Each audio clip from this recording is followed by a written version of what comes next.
আজ বুঝি আর বাঁচতে তোমার অক্সিজেনের প্রয়োজন হয় না। এই তো সেদিনের কথা। আমি সামান্য তোমার সাথে রাগ করেছিলাম বলে তুমি নিজেকে শেষ করে দিতে চেয়েছিলে।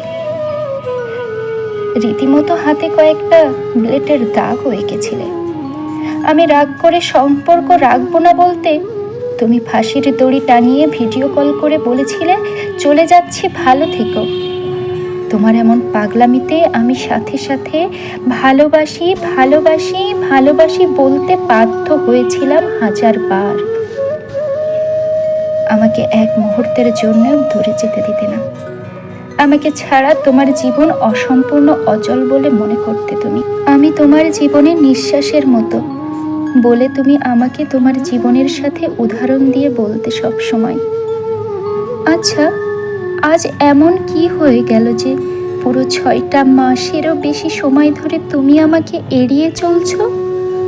আমার সাথে কোনো প্রকার যোগাযোগ রাখছো না।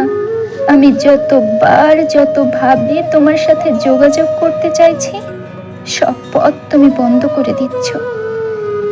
কিসে তোমাকে এত পরিবর্তন করে দিল? জীবনে এমন কিসের সন্ধান পেলে আজ তুমি?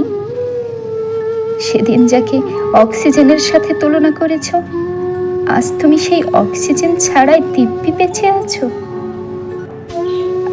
আজ বুঝি আর বাঁচতে তোমার অক্সিজেনের প্রয়োজন হয় না।